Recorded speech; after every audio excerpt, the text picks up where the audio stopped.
Bienvenidos a mi canal, somos Santiago de León Audio, un grupo de artesanos dedicados al sonido de alta fidelidad y por primera vez tenemos funcionando algunos de los corotos que tenemos aquí. Este es el quinto, el sexto capítulo dedicado a los platos tornamesa de la colección, cómo configurar nuestro sistema de sonido de alta fidelidad para que suene de la mejor manera posible. Tenemos funcionando solamente uno de los altavoces porque finalmente la grabación que yo puedo hacer en este video es simplemente monofónica, a pesar de que otros insisten en que pueden hacer grabaciones estéreo. Recuerda que este video está patrocinado, llega hasta ustedes gracias a Federiquito, tu estafador chiquitico, y la pandilla de supuestos amigos que él tiene, que hablan pestes entre ellos y se burlan de la gente que les compró un coroto. Hoy vamos a hablar de los brazos. A mí me parece que los brazos de los platos tocadiscos son la cosa más interesante del mundo. Ya hablamos de las partes de los brazos y cómo se tiene que hacer la calibración, así que hoy nos vamos a dedicar a otra cosa. Veamos. En un sistema de sonido, desde el plato tornamesa hasta los altavoces, todo es un conjunto resonante. Todo es un sistema de piezas y partes que vibran, que hay que absorber su vibración, que hay que evitar que vibren y que hay que acoplarlos de la mejor manera posible. Como yo comenté en un video anterior, es muy importante no poner los tornamesa como yo los estoy poniendo. En este caso lo estoy haciendo porque esto es, insisto, un taller, no tengo mesa para colocar los equipos, lo único que están es ordenados más o menos de la mejor manera posible, porque esta es la parte bonita del video, esta es la parte censurada del video. Este sitio es todo así. Bien, y hay más peroles. Veamos. El plato no se coloca encima del resto de los equipos porque aquí se están cometiendo dos errores que insistiré en ellos. El amplificador va a estar desprendiendo calor y ese calor que desprende el amplificador, pues bueno, va a terminar dañando cualquier equipo que coloquemos encima de él. La otra cosa es que el plato tocadiscos no se debe apoyar de esta manera tan torpe en la que yo lo he hecho. Lo que sí he hecho es, vamos a ver si se puede enfocar y mostrar, es ajustar la gota para que quede más o menos centrada, de tal manera que el plato tocadiscos pueda funcionar. ¿Y por qué se hace esto? Ahí también he ajustado un poco la velocidad para que se corra lo menos posible. Ahí está bastante bien. No sé si se puede apreciar. ¿Por qué se ajusta el equilibrio del brazo? Y es muy importante, el plato de la plataforma. Porque sucede que el brazo, nuestro brazo, no puede funcionar correctamente si está desequilibrado. Entonces, repitiendo un poquito lo que habíamos visto en el video anterior. Debe estar ajustado el peso lateral derecha-izquierda. Debe ajustarse el peso frente y contrapeso del brazo lector para que el apoyo de la aguja sea el correcto. Debe ajustarse el anti-skating, que en este caso está puesto al mínimo. He oído gente que dice que la masa, en este caso este anti-skating que es de plomada, no tiene reloj. No tiene reloj como tiene este, que en este momento se puede ver que estoy apoyando la aguja con 1.5 gramos. Este no tiene reloj, entonces he oído mucha gente que dice que esto se ajusta igual que esto. No, esos son dos ajustes separados. Por cierto, la música que estamos oyendo justamente es la del disco, ¿no? Espero que no haya problemas con los derechos de autor y podamos oír esta grabación hecha en Londres, me parece. No sé ni qué disco puse. Bien, en cualquier caso, es importante que la calibración sea perfecta de la plataforma y del brazo. ¿Por qué? Porque en los altavoces se entiende perfectamente. El buffer, el diafragma del buffer vibra y va a hacer vibrar la caja. La caja no debe de vibrar, por eso se hace muy rígida y muy pesada. Aquí en un tornamesa ocurre más o menos la misma lógica, pero si hay algo que es importante y que debe de funcionar muy bien es justamente el brazo. Veamos por qué. El sonido de nuestro sistema, como me han comentado muchos audiófilos experimentados, depende enteramente del brazo de nuestro plato. Cuando la aguja esté, como está haciendo en este momento, siguiendo el surco del disco para reproducir música, como podemos apreciar acá, si yo no tapo la luz, claro está, esa aguja va a vibrar y va a hacer vibrar el cartucho. El cartucho va a hacer vibrar el headshell, la concha, y la concha va a hacer vibrar todo el brazo. Si el brazo vibra, va a sumar ese sonido y ese sonido va a ser captado por la aguja. Eso quiere decir que vamos a tener dos sonidos, para simplificarlo mucho. El sonido que proviene del surco del disco y el sonido que proviene del propio brazo. A nosotros no nos interesa que pase eso. Nosotros no queremos oír el brazo, nosotros queremos oír el disco.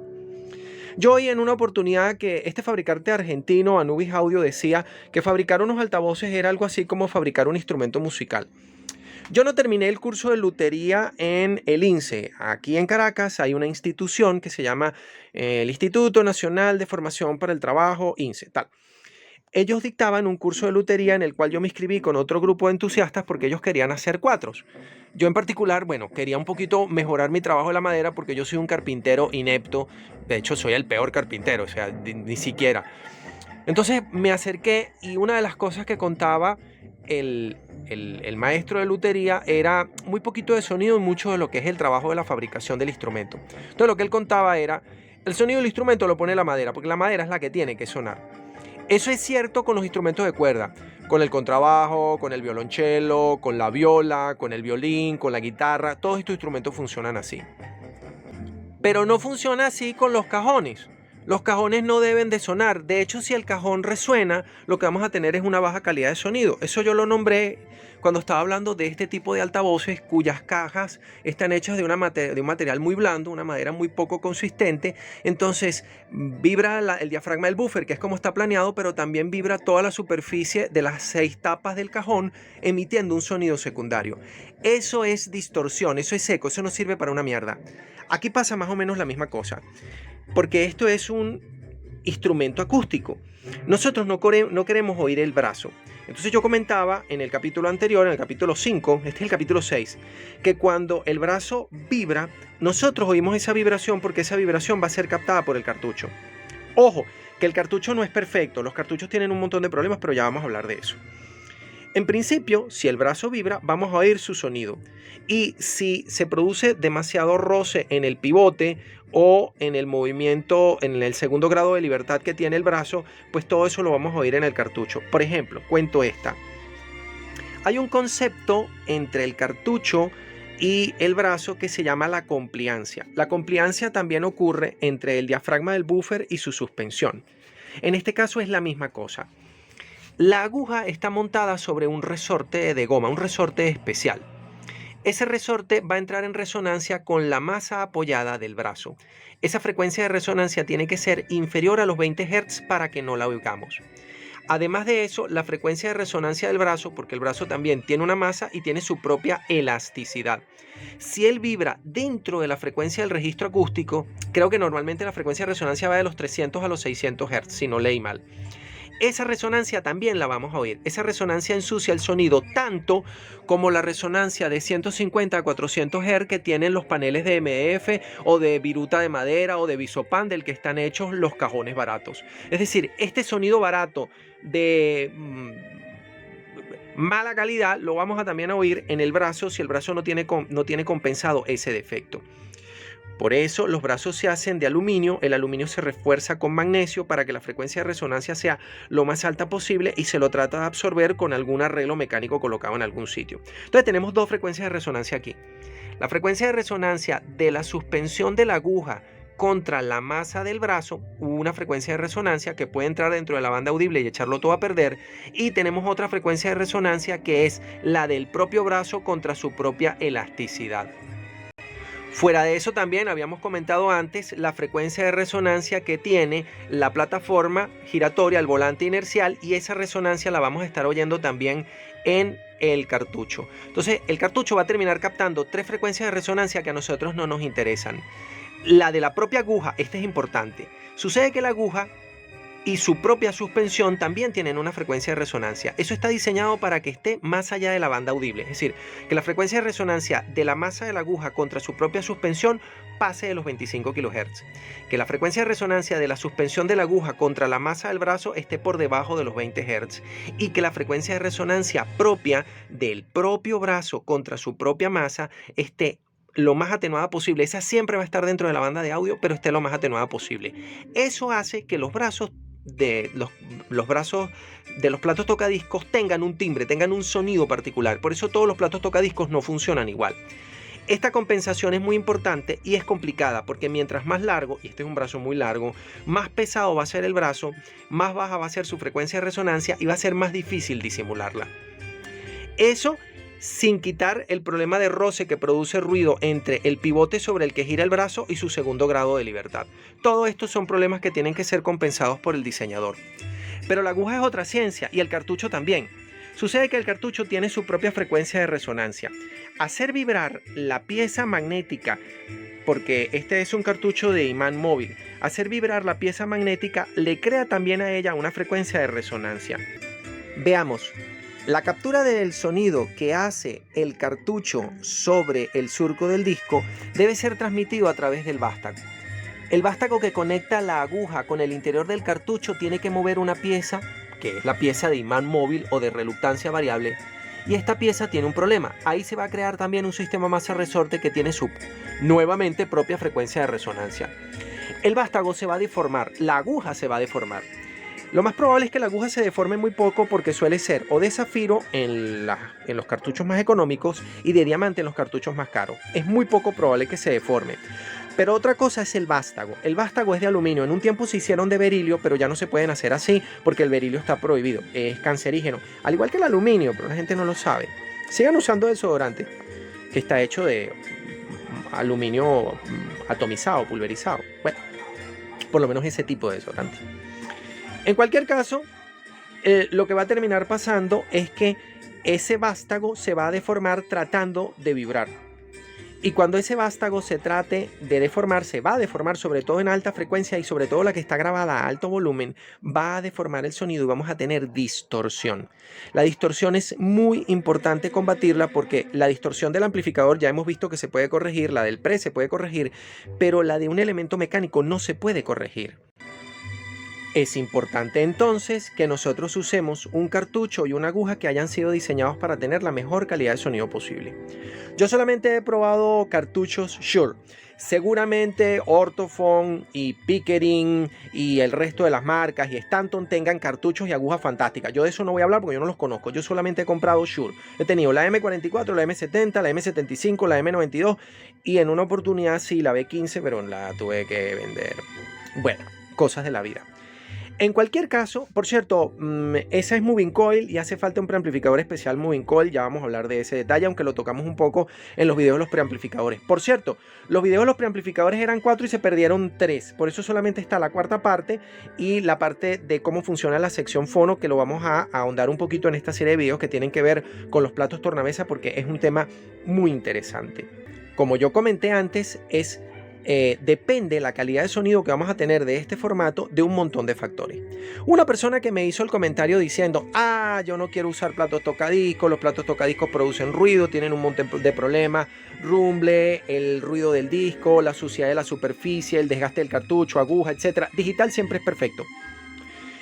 Cuando uno tiene platos baratos, cuando uno tiene discos mal prensados, cuando almacenas mal los discos, cuando pasan un montón de cosas, sí te va a sonar muy mal. Pero por ejemplo, este disco que estamos oyendo no tiene papa frita. Este tornamesa que estamos oyendo no tiene rumble, que se notaría mucho porque estos son unos bajos muy grandes. Aunque con este micrófono del teléfono no se va a captar nada. Lo que se va a captar es un sonido chillón y ya. Y bueno, ya mi voz es lo suficientemente fea como para que el micrófono lo eche a perder más y entonces capturar sonido con él pues no funciona, no sirve para nada, porque es un micrófono que está hecho para grabar voz, para hacerla lo más inteligible posible. Así que enfatiza la banda que va de los 2 a los 6 kHz. Eso no tiene por dónde. Pero en cualquier caso, yo con este disco no tengo, con este plato tocadisco y con aquel no tengo este problema. Claro, porque son platos de alta gama. No tienen ningún problema de capturar el sonido. Ahora es que estamos oyendo papas fritas, que son las papas fritas del final del disco. Así que le damos la vuelta a este disco long play para la segunda parte de este video.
Si usted ha tenido problemas de rumble, interferencia, ruido, papas fritas, sonidos de fondo, resonancias, interferencias, esta clase de cosas con su plato tocadiscos, es momento de cambiar de plato tocadiscos. Conozco mucha gente que tiene la melancolía de recuperar sus viejos equipos de audio y de que le funcionen y tal, y de conservar cosas que son muy viejas. Sí, hay platos viejos que son muy buenos, pero yo recomiendo que utilicemos platos de correa más o menos decentes de los años 70, y en este caso en particular pues tengo dos platos de tracción directa. Una cosa no es mejor que la otra, ¿ok?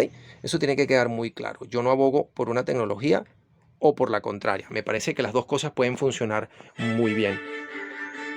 ¿Qué ocurre a partir de aquí? Bueno, lo que ocurre es muy sencillo. El brazo puede contaminar el sonido de nuestro plato tocadisco y el cartucho también. Los defectos del cartucho son básicamente los siguientes: que la aguja se haya desgastado, que el bastón se deforme cuando trata de leer los pasajes de alta frecuencia que han sido grabados con mayor volumen. Eso también suele pasar. Eso produce distorsión. De hecho, el grueso de la distorsión de alta frecuencia de un cartucho lo produce el vástago y no la aguja, porque el vástago tiene que empujar con la fuerza que le da la aguja un objeto pesado que es la pieza magnética que se mete dentro del campo magnético que está entre las dos bobinas que tienen que inducir la señal. Eso no necesariamente va a funcionar perfectamente y vamos a poder tener un problema allí. La solución es comprar un cartucho mejor. He oído cartuchos imitación y cartuchos de otro tipo que suenan muy mal, y he oído cartuchos Shure que casi siempre han funcionado bien. De hecho, esta es una de las muy pocas veces que estoy usando un cartucho que no es Shure.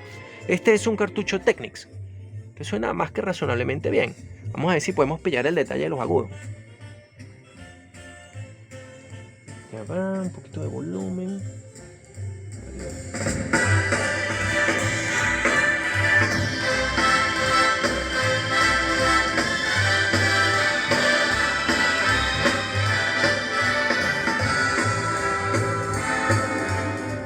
Bueno, en la realidad se va a oír como una llamada telefónica, pero bueno, lo que sea.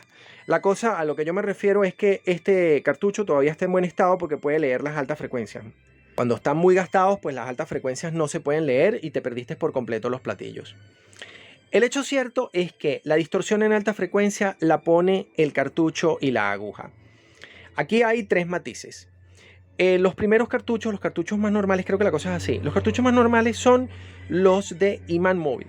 Los de imán móvil pues tienen el problema de que ellos son los que te dan la señal más grande, cosa que es muy buena, pero son los que tienen que mover la pieza más pesada, la pieza magnética más pesada dentro del campo magnético que está dentro del cartucho.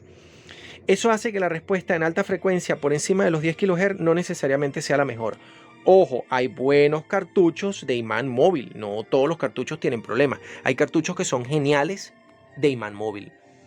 Por otra parte están los cartuchos de reluctancia variable, que son parecidos pero que no tienen una pieza magnética tan grande. Usan una pieza magnética más pequeña y entonces tienen una mejor respuesta en alta frecuencia.